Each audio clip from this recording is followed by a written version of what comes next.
We helped organize this event, and I am the de facto MC. We have a great group, including representation and apparatus from the fire departments of Carrollton, Plano, McKinney, Saxe, Roanoke, Addison, Coppell, Colleyville, Farmers Branch, the Dallas-Fort Worth Airport, Denton County, Grapevine, and Southlake. Did I miss any? Okay, good. Now we have great firefighters from these cities lined up to speak. Caleb Rocher from Carrollton and Daniel Daly from Plano. We have 3 medical directors who represent North Texas cities, Drs. Fagan, Gamber, and Northeim. We have the Director of Advocacy and Policy Campaigns from the American Heart Association, Douglas Dunn Savage. And we have 2 cardiac arrest survivors, Julie Kuhn and J.V. Lattimore. We are all here today because we are dedicated to creating more cardiac arrest survivors. In the audience, we have the spouses of several cardiac arrest survivors, including my mother. And we have some great groups like Living for Zachary, which is, among its many missions, assist the community in AED donations. I became passionate about defibrillators shortly after we saved my dad's life with an AED in 2017. Mom, Dad, and I were having dinner at a restaurant on a family vacation. We were having a normal conversation when Dad suddenly and without warning fell back in his chair, lifeless. He had experienced sudden cardiac arrest. His heart had suddenly stopped beating. The restaurant had an AED. A waiter at the restaurant grabbed it, and we used it, and it worked. My dad was literally brought back to life. After the waiter saved Dad's life, I learned how lucky we were that the restaurant had an AED. If you have cardiac arrest where there is no AED and you have to wait 10 minutes on an ambulance, your chance of survival is less than 10%. However, if you have cardiac arrest and there is an AED and it's used rapidly within a couple of minutes, you will live more than 90% of the time. I learned that cardiac arrest is the most common cause of death outside of a hospital. 32,000 Texans die of cardiac arrest each year, and we can save thousands of these lives if we are better prepared with AEDs. I realized that too few businesses and organizations in Texas had AEDs, and those that did often didn't maintain them. So I started a business called AED 123 to address these gaps. We make AEDs easy for businesses and organizations to have, and we help those that already have AEDs to maintain them. AED 123 now manages thousands of AEDs across the state, and just last month, another one of our AEDs saved a life, bringing our total to 5 lives saved. Since 2018, we have been knocking on doors trying to convince businesses to sign up for AED service. We were surprised when we talked to many businesses who said they understood the life-saving power of AEDs, but they did not want to have one because they were concerned about liability and they were concerned about the cost of training. We heard this feedback across industries. We heard it from hotels, from retailers, from auto dealers, property management companies, and even fitness centers. It turns out that while Texas extends Good Samaritan protections to the person who uses the AED, Texas was approximately one of 10 states in the country that did not also protect the business who had the AED from civil liability. Texas also had a law that said you can't have an AED unless or until you train everyone in the building how to use it. And we thought that was tantamount to saying you can't have a fire extinguisher until you train every single person in the building how to use one. So last year, we began working with Senator Jane Nelson from Flower Mound, with the American Heart Association, and with a group of industry trade associations in Austin to modernize the state's AED laws. Senate Bill 199 was drafted and then passed with unanimous support. Senate Bill 199 becomes law in 1 week, along with House Bill 786, which some of today's participants will also speak to. With Senate Bill 199, the state's AED laws improve in 3 ways. First, businesses and organizations who own, manage, or occupy a property where an AED is placed will no longer have civil liability for any misuse or failure to use the AED. Second, businesses and organizations will not have to train everyone in their building as a prerequisite for having an AED. And third, businesses will be required to check their AEDs monthly to ensure they are ready for use. This is a best practice that many other states have already adopted.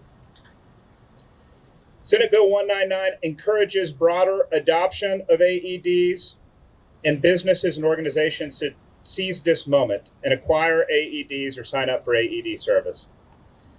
While many states mandate that certain types of facilities have AEDs, Texas relies on the leaders of businesses and organizations to voluntarily acquire AEDs so they are prepared to save a life. Senate Bill 199 will help more businesses and organizations decide to have AEDs so that more lives can be saved. We celebrate that today because we are eager to save more lives. We are eager to ensure that there are more survivors of cardiac arrest. And with that, I'll turn the mic over to a couple of cardiac arrest survivors who will share their stories. Julie?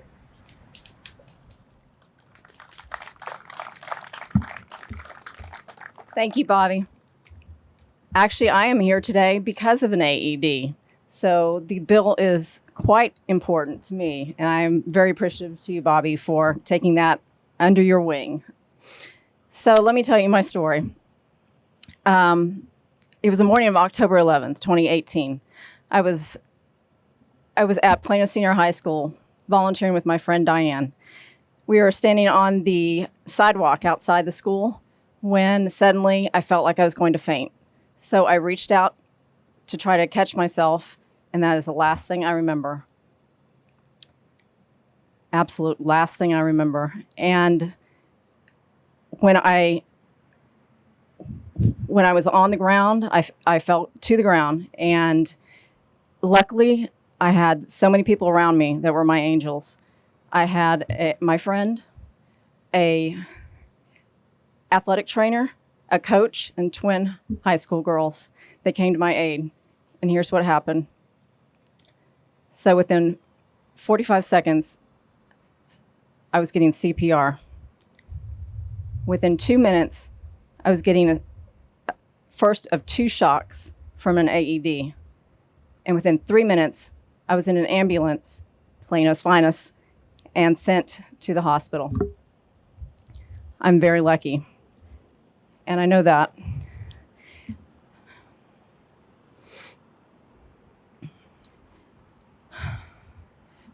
You know, however, the first memory I have after that is when I was in the ER and I opened up my eyes and I looked at the ceiling tiles, and the people attending to me said, "You are a very lucky woman.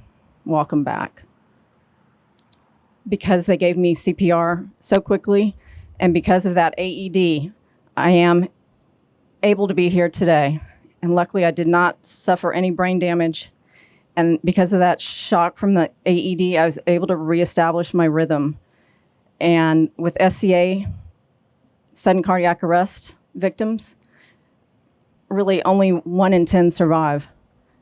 And I am so fortunate to be in that 1 in 10 club. And with that, I want to hand it over to another survivor who's also lucky to be here, J.V. Lattimore.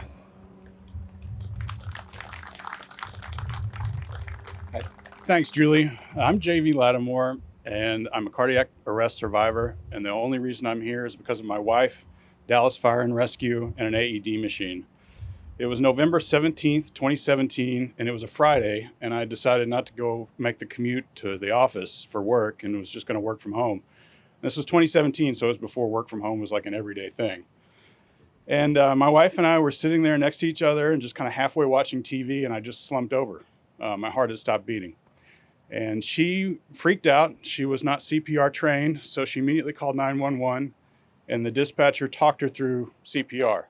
So she performed CPR until Dallas Fire and Rescue arrived. They took over and then hooked me up to their AED machine, which I promptly received a shock, which got my heart started again. It wasn't the best heartbeat, but it was a heartbeat nonetheless, and so everybody was happy. I loaded up into the ambulance, and they took me to the hospital. I was placed in a medically induced coma for 3 days, and I woke up in the ICU with no memory of the event or memory of the weeks leading up to it. So to this day, I still don't remember exactly what happened, but the one thing I do know for sure is that my wife's quick actions, Dallas Fire and Rescue, and an AED were the things that saved my life, and they're the reason that I'm standing here in front of you sharing my story today.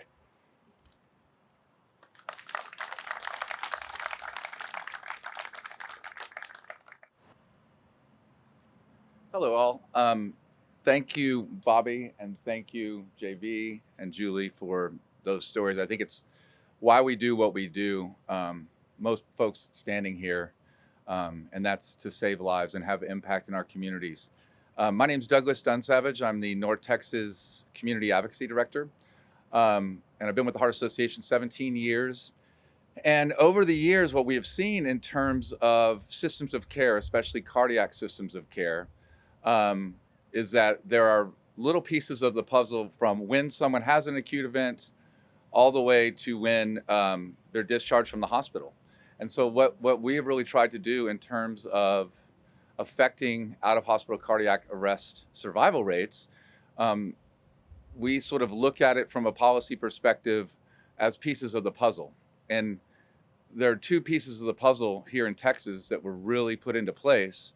One, to expand defibrillator placement, ensure that liability is in place for businesses that want to have defibrillators, making sure that people are trained around the defibrillators so they don't just sit in the closet, that maintenance is done, and without fear of that liability.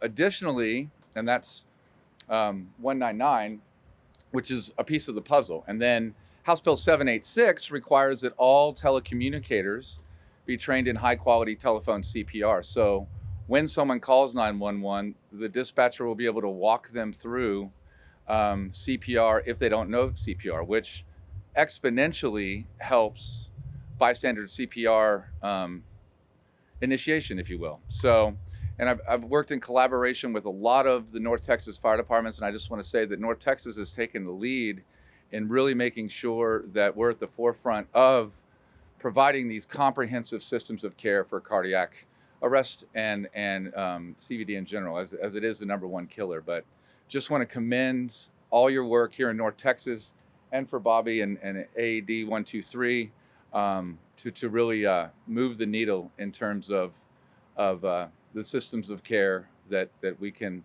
anticipate for our loved ones, and really having that impact that the Heart Association and all of us are looking for in terms of saving lives. So thank you all.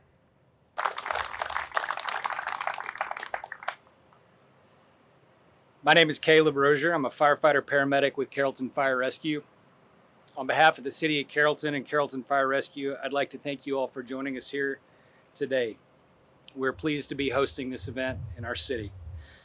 To our esteemed area medical directors, our valued partners, the American Heart Association, the brave survivors who are here who shared their powerful stories with us, Mr. Waymeyer and his team at AED 123, and all our other distinguished guests, thank you for your support and your presence here today. We're pleased that the Senate Bill 199 and House Bill 786 will soon become state law, and we're grateful to the Texas legislators whose hard work led to this occasion. Carrollton Fire Rescue, or CFR, prides itself on providing a high-performing EMS service to our citizens, as well as the people who travel through or do business within our city daily. 21 years ago, members of CFR began a CPR public training program with the mission of expanding public knowledge of CPR in our community. In every class that we teach, we emphasize to each participant that they are essential to the chain of survival. As a downstream link in this chain, we as CFR paramedics understand and appreciate how vital a well-prepared community with a working knowledge of CPR and widely available AEDs is to our success, the success of the highly skilled emergency medicine doctors in our area hospitals, and ultimately to the success, or survival rather, of those who suffer from a sudden cardiac arrest in our city. Immediate CPR and application of an AED following a witness sudden cardiac arrest can lead to a 2 to 3-fold increase or higher in a person's chances of walking out of a hospital under their own power. Consequently, the City of Carrollton, in partnership with the North Texas Emergency Communications Center, or NTEC, launched Pulse Point Respond in December of 2019. This free mobile app empowers both citizens and city employees who are trained in CPR and AED use to help contribute to the safety and well-being of their fellow community members by being ready and available should an emergency arise. Users will be alerted through an app if they are within a quarter mile of a dispatched sudden cardiac arrest and in a position to provide potentially life-saving assistance. Additionally, Carrollton Fire Rescue recently received a grant in the amount of $66,000 from the MetroCrest Hospital Authority for new AED units to be implemented in all Carrollton Public Works fleet vehicles and at 3 city parks. CFR currently has 88 AEDs deployed throughout the city. This grant will add another 52 for the Public Works vehicles and 3 for the Carrollton Parks and Rec Department. Carrollton will be the only city in the country to implement AEDs in all police vehicles, city facilities, and now in all Public Works fleet vehicles. CFR has begun the work of training Public Works employees, and Parks and Rec staff to perform CPR, use an AED, and to become familiar with the use of this Pulse Point app. With these tremendous new opportunities at hand in our city, we're confident that these new pieces of legislation will only lead to further expansion of these services in our city as well as across the state. One of the most valuable partners that we have had to our CPR program in our department has been the Carrollton Farmers Branch ISD. On a yearly basis, our program trains every coach within their district. On December 5th of 2019, it turned out that one of those coaches, Robert Evans, the head wrestling coach at R.L. Turner High School, would need the assistance of prepared bystanders.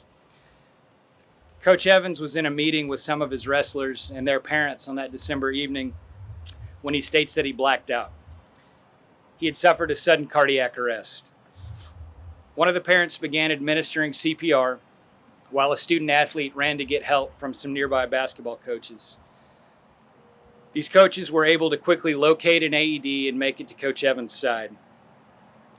The AED generated feedback post-arrest showed that these bystanders delivered high-quality CPR and delivered 2 defibrillations from the AED prior to transferring care to a CFR engine and medic company.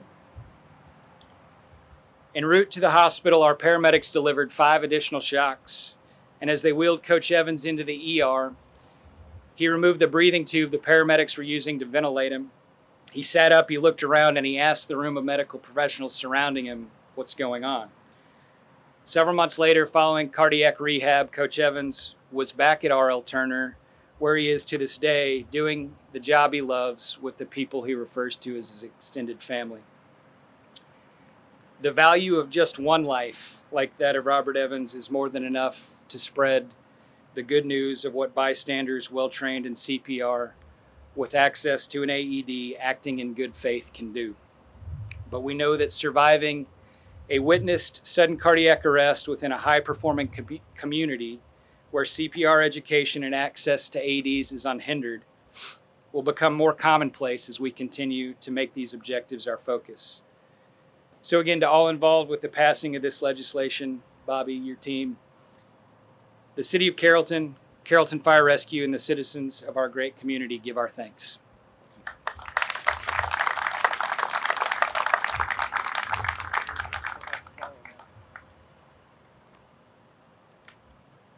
Howdy. My name is Daniel Daly. I'm with Plano Fire Rescue.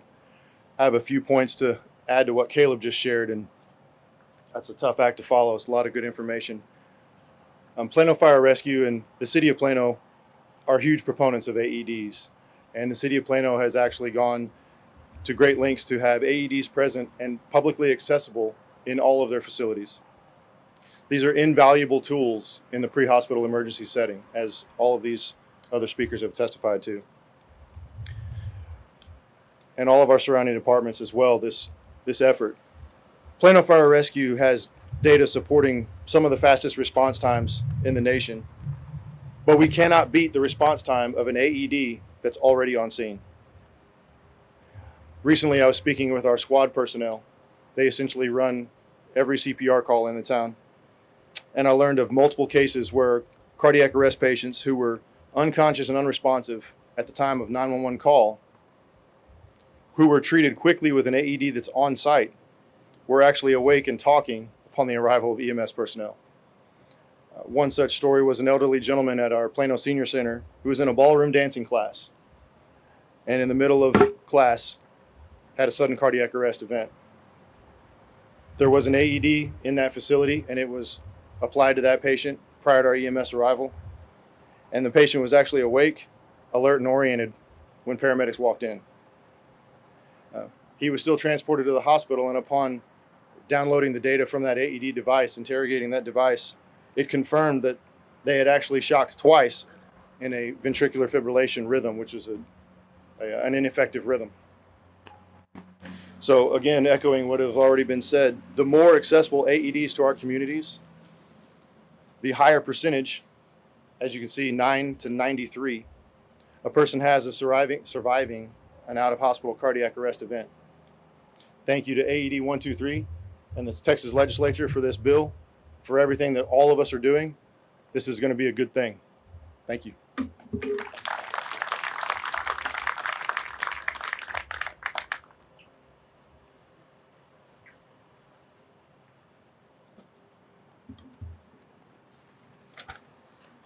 Hi, everybody. I'm Dr. Northeim. This is Dr. Fagan and Dr. Gamber. Dr. Fagan and I work with Best EMS. Dr. Gamber works with Envision, and together we represent a majority of the medical control physicians in North Texas. And so we're proud to partner with everyone here to help save lives with cardiac arrest. So when Dr. Fagan and I got back from Resuscitation Academy, which is in Seattle approximately 3 years ago, we already knew that our agencies were probably the top 10% taking care of CPR. What we didn't realize is that we needed to expand our dispatch entities and help them develop. We also needed to develop our citizen CPR programs further, our police programs as far as having AEDs available, and our citizens, our city employees of having AEDs available and being trained to get on the chest. So when we got back, we also realized that some of the low-hanging fruit would be to further develop a CARES registry, which is a cardiac arrest registry, to develop for us to figure out whether or not the patient survived. And so upon coming back, we worked as a team across our RAC, which is our trauma consortium, to get buy-in for CARES. And we added 30 agencies on top of those agencies that were already involved. In addition to that, we added several programs for our police departments. We developed RQI programs for our dispatch entities to help them get simulation when they get a cardiac arrest call. A majority of our dispatch centers do not, it's not frequent for them to get a cardiac arrest call. So RQI came in and helped them with simulations to try to figure out whether it was a cardiac arrest faster, to get someone on the chest, which we knew was very important. And so every minute that goes by without quality compressions is a 10% chance less of survivability of that patient. So we could be a great fire department, and we could get there at minutes 6, 7, 8, or 10, depending on our response times, and have a very difficult time getting the patient back. So we knew that in order to save lives, it would be a team effort. And so a lot of our medical control systems and physicians have worked together with this project, along with our local RAC, along with AED companies, along with the AHA, who's been a huge support for us here locally to help develop further programs. So we're excited to announce in October we will be traveling back to the Resuscitation Academy in Seattle, and we have been recognized as really the next hub for cardiac arrest care here in DFW. And that's really because of everyone's teamwork. And so hopefully we'll have a lot more people in the next couple of years be able to come up and speak about their story. So thank you very much for your support.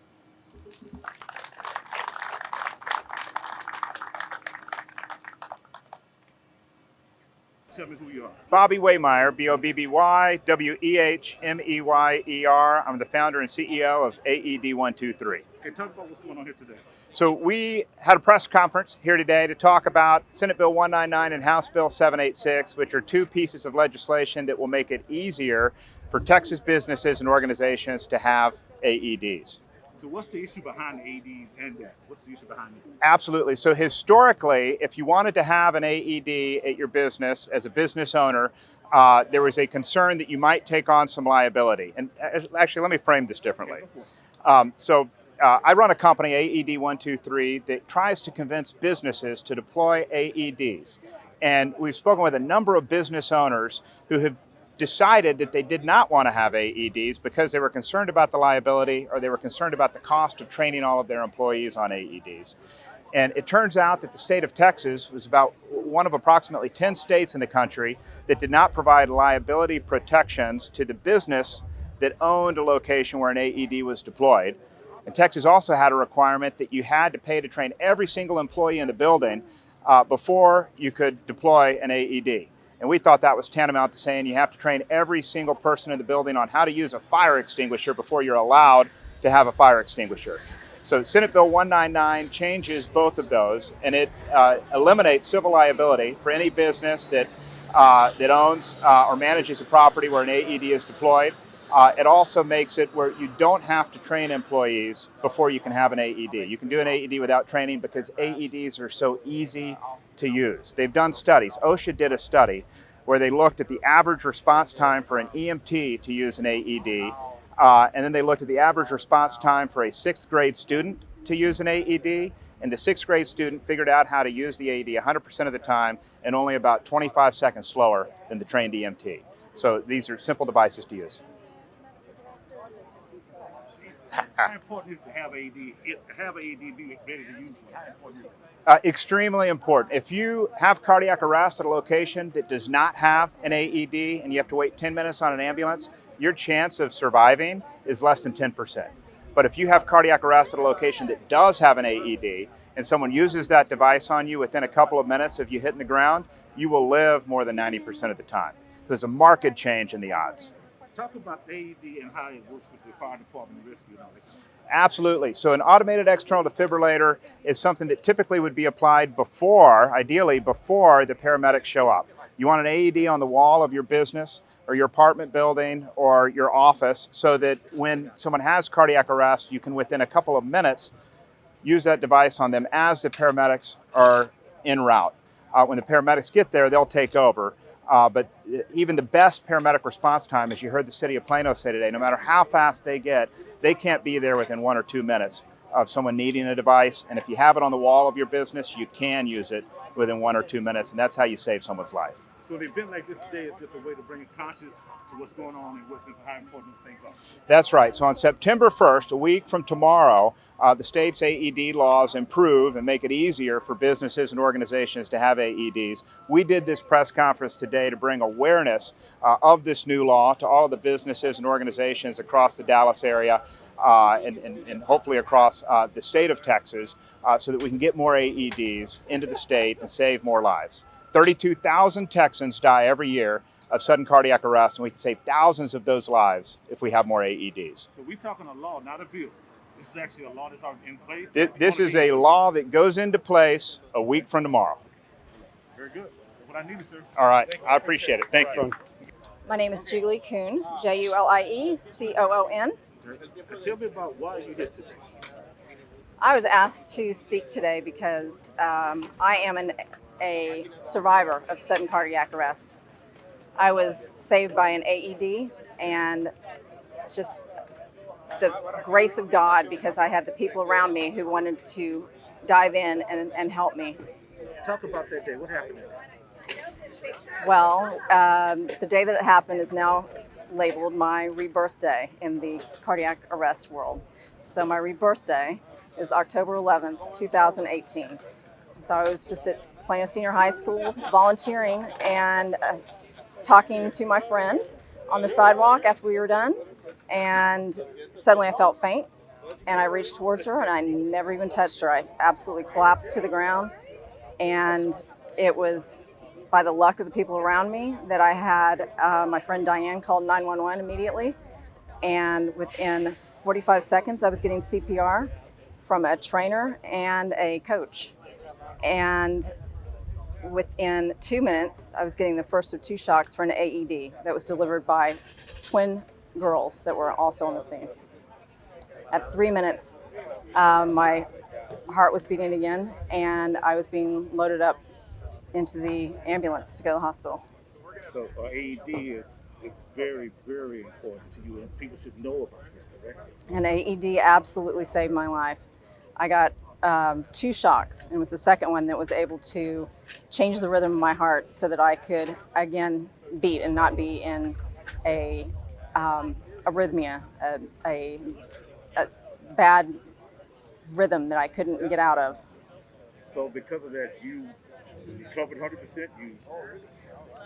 I'd like to say I'm 100%, yes. Talk about the recovery. What happened after that? After it, well, gosh, I was in the hospital for quite a while. They're trying to figure out why this happened. And I was low in electrolytes, and my ejection fraction, which is the blood that circulates out of your heart to the rest of your body, was low. It was at 35%, and it's supposed to be about 55%. So it was working way too hard. My heart was also enlarged, and they don't know why, maybe because of a virus. So it was having to work overtime. So I stayed in the hospital for a while trying to figure that out, got on medication, and I had an ICD implanted, which is internal cardio defibrillator. And that regulates my heart rate, and it will shock me if I need to have that done. Luckily, it has not happened. So how important, just to let people know how important it is to know how to use one, what the use of flow AED. The use of it? How important it is to know how to use it. Oh, I am so fortunate that the people that were with me knew how to use it. In fact, the twins had just been trained on it in a Plano school health class. So actually, an AED is very simple to use, to be honest. You open it up and it talks you through it, or there's words that tell you exactly what to do. And the fact that the AED is simple to use and anyone can do it, you follow the directions and you place the pads where they need to go, and it tells you or shows you what to do. And the AED will only shock someone if they need it. It cannot hurt someone. It can only help. It's very, very. Very important. It's a matter of life and death for me. Say it again. That AED is a matter of life or death for me. You're welcome. I do okay? Get back in. Okay. So first your name and your title. I'm J.V. Lattimore, and I'm a sudden cardiac arrest survivor. Okay. So what do you think about the new law that is coming on effect? I think it's incredible. Anything that gets AEDs in more locations and gets more people that use them is going to save lives, and there's nothing bad that can come of that. From your own experience, what would you tell people that are afraid of having an AED because of the liability and all that? That now it's going to go away. The only thing, I mean, there's no, the risk and liability, what's the risk and liability of having someone die on your property as opposed to having the right kind of equipment there that can save their life? I think the risk of having one is minimal compared to the risk of not having one. From your own experience too, what can you tell me about the AED? The AED is the one reason that I'm here talking to you today. Without that and some quick acting people with CPR, I simply wouldn't be here today. So I owe my life to it. So I can't speak enough to the importance of an AED.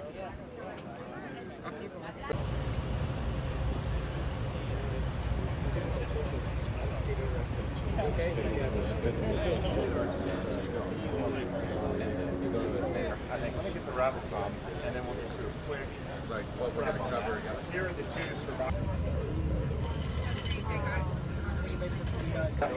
I gave you my card.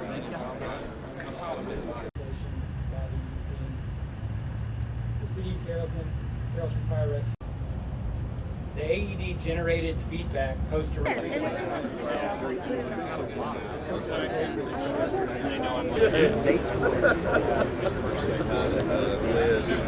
Good to see you. Remember when you're shooting cut away.